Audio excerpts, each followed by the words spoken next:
It's the Bet Las Vegas and the Sporting Tribune. For those listening to us on the radio, we will get back to the Golden Knights advancing in the second round, plus, of course, the Raiders in the NFL draft. But right now, I do need to let you guys know, I just told our guest I'm in enemy territory. I'm at home recording this. We woke up early like actual adults on a Friday, but I'm at home right now recording this, which means my son is running around the house. So I apologize if you hear a random screen, but let's bring on our guest, man. Clark County Commissioner Michael Naft is here. Michael, first off, thank you for joining us. Thank you for the time. And as a person that gets paid to focus on the playground of sports, and for those that are watching and listening that kind of are a little too consumed in the world of sports, as we start off, can you clarify what a county commissioner does and what your position entails? I'd love to, and thank you for asking that question. Not very many people do. We are, for so many people in Southern Nevada, for 2.4 million people, we're the regional service provider. Big picture things like we own and operate the airport. We own and operate UMC, the state's largest public hospital. We do all of the regional services. But then for about 1 million people who live in unincorporated Clark County, including the Las Vegas Strip and many of the suburbs around the Las Vegas Strip, we do all of their city services. They don't, while their postal address might say Las Vegas, they don't live in the city of Las Vegas. They live in unincorporated Clark County, which means they don't have a city council, a mayor, and a county commissioner. For those people, for most of the people in my district, I provide all of their services, both city and county.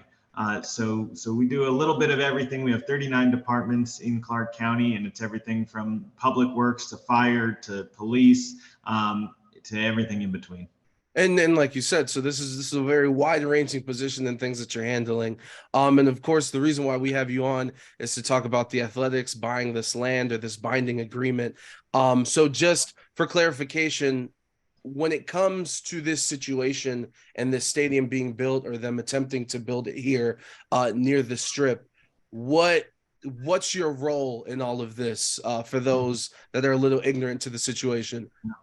Well, a couple things. One, this particular site happens to be in the district that I represent. Yeah. So there will come a time, if this proceeds, where there'll be a lot of development issues, land use issues, potentially zoning issues. All of those will come through me. I'm also responsible for providing the services to that area, to that site. So things like police, fire, all of your city and regional services that come out of any kind of building project will come through us on the Clark County Commission.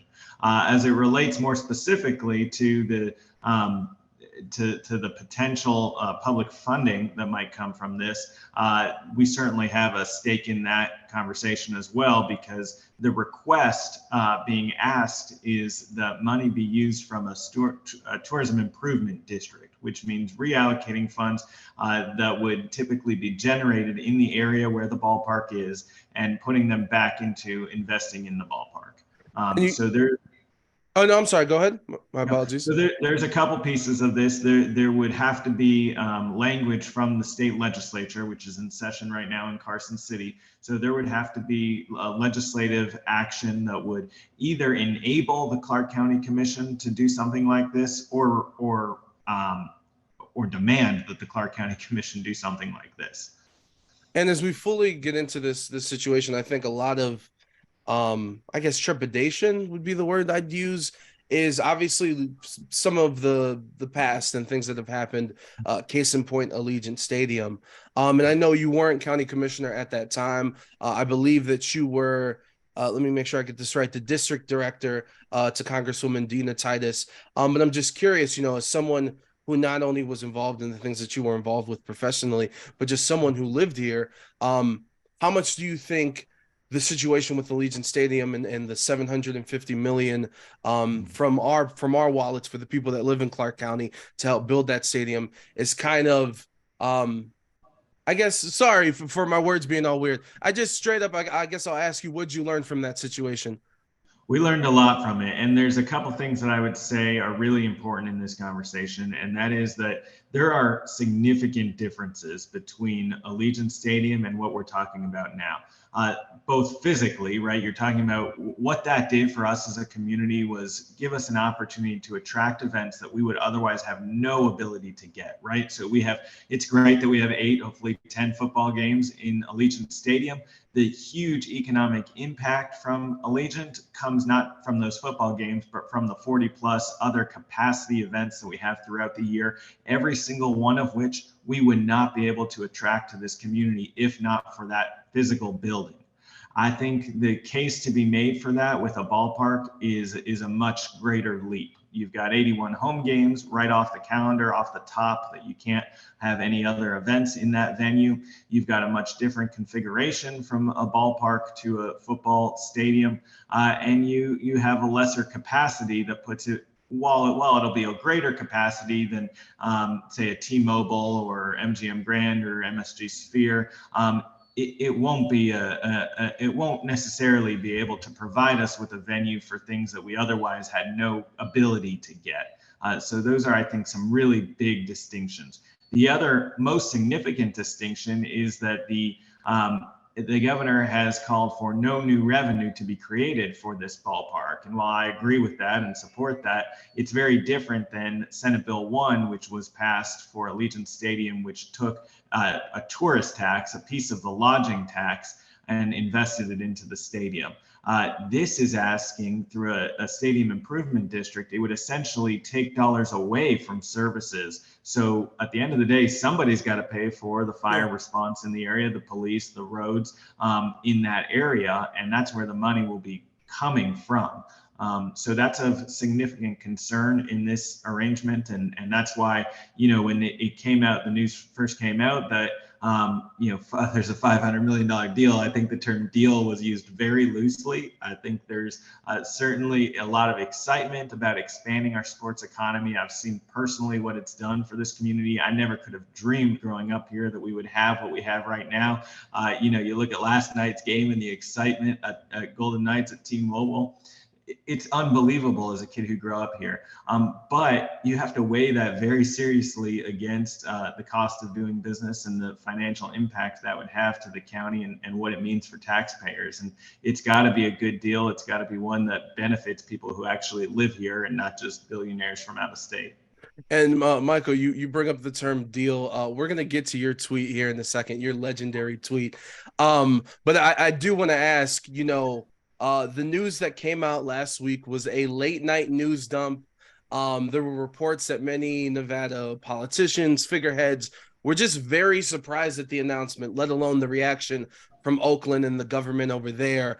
So with all that being said, when you saw the news, were you surprised? No, I wasn't surprised. I've been hearing from the A's for 2 years now about their interest in coming here. They've certainly, went a different approach than the Raiders did. The Raiders decided they wanted to come here. They came here. They worked in a way that was very different than how things are happening now. But a deal is not a deal until it's done. And just because you ask for something doesn't mean you're going to get it. And I think it just goes back to what I was saying, that it's got to be a good deal for the people who actually live here. You said the quote, so I'm going to skip my question and we'll move right there. You quote tweeted Fox 5 Vegas. And by the way, the tweet was, and it read, asking and getting are two separate things. We're going to need some merch, some t-shirts, some coffee cups with the actual slogan on there. And when I saw that, I viewed that as not only you speaking personally, but kind of you being the voice for how a lot of people in Clark County felt.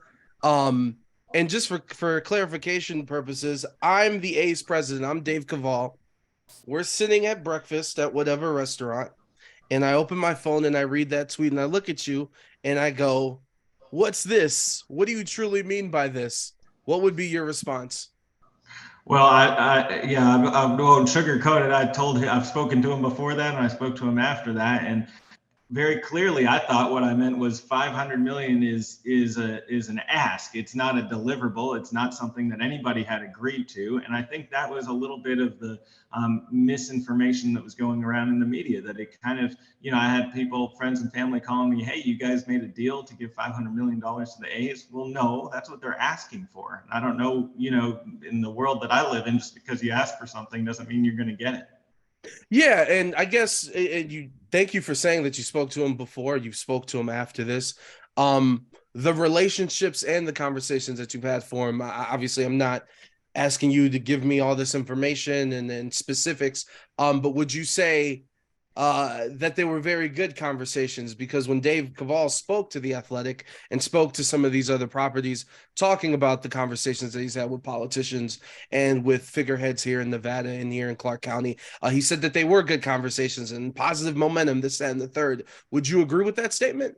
I would. I think every conversation I've had with him has been positive, has moved the ball a little bit forward. But at the end of the day, the devil's in the details. And until you put pen to paper, until you actually understand the financials behind what the ask is, there's a lot of different ways to get at a similar outcome. But each of those ways has a different impact on taxpayers here, on residents here, on the services that we provide elsewhere throughout the community. Things don't just happen in a silo. So understanding that, really getting a clear picture, and I mean more than just top lines, but actually clear with details and facts and figures. That's really, at the end of the day, what's gonna determine the outcome. Michael Naft joining us here on the Bet Las Vegas and the Sporting Tribune, Clark County Commissioner. We appreciate your time. We'll get you out of here, but a couple more questions before we do get you out of here. And you bring up, some of these details and legislature and votes need to happen and blueprints. There's a lot of things that are missing that in a process like this would already be here at the point that land is being purchased. And the A's have been very they've made it a point to say we want to start building in mid to late 2024, have this stadium built by 2027, possibly play the rest of this time until then at Summerlin at Las Vegas Ballpark. And it just seems that all of this is very rushed. Stadiums aren't built in a day, especially ones that are going to cost the price. And in this era where it's $1 billion plus to build this, do you expect for this situation to be handled in that timetable? Well, first, I will say that if there is an outcome that is determined to benefit the people who live here, and something is done that moves this along, I have full faith and confidence in the building trades here, in the labor community here, to get this up and running in Clark County, in our building department, to make sure everything's done to move this thing as quickly as possible. You saw Allegiant Stadium was built in record speed. It's because you had everybody swimming in the same direction and wanting to get that thing built, and those were during some extremely trying times. So I have no doubt that it could be done if there's the will to get it done. But again, at the end of the day, devil's in the details, and we've got to know exactly what the ask is, exactly what the legislature's intentions are, what their hopes are out of this arrangement. And then at the end of the day, depending on how the legislation is written, what the impact will be to Clark County and to the residents of Southern Nevada. And lastly, I've seen a lot of people saying about the A's, and it may be a bit of a sports mindset, which might not matter when it comes to the financials and how this affects the city positively or negatively. But basically, the idea that the A's ownership has the money to do this. Why are they asking us? And not only that, the part that the team hasn't been that successful, and they're going through a dreadful time period, and their payroll is one of the lowest in the major leagues. There's players in the major leagues that by themselves make more money than the entire roster, which is giving people that live here the idea of, why are we going to spend money to help you guys out when you don't invest in yourselves? Like I said, that might be a sports mindset that might not really matter. I'm going to ask you personally, is that in your mind to be like, hey, if we help these people out, we're not building all of this for you to come in here and only win. I think their record right now is 5 wins, 23 losses. That's one of the worst in the league. That's not a quality product that is going to get people to go there. So at that point, what is the point of doing all of this? Does the fact that this team hasn't been very successful and there hasn't been that much investment on the actual roster and on the field affect any of this in your mind? Well, look, Las Vegas, more than anywhere else, likes a winner and likes a winning team and wants to support a winner. And so I do think that's important. It's not quite as significant to the economics of how a ballpark would work, particularly here in Las Vegas. I think this is a little bit different than anywhere else.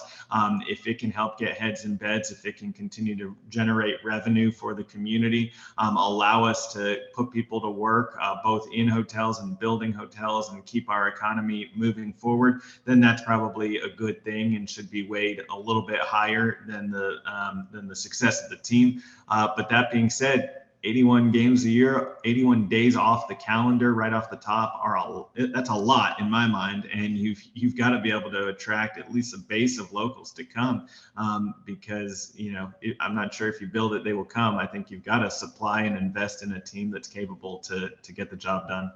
100%. I think that a lot of this is going to be locally driven when it comes to 81 games. There's not many baseball fans that make road trips like they do for the NFL. Right. Before we get you out of here, Michael, is there anything else you want to say before we let you go? And again, thank you so much for the time.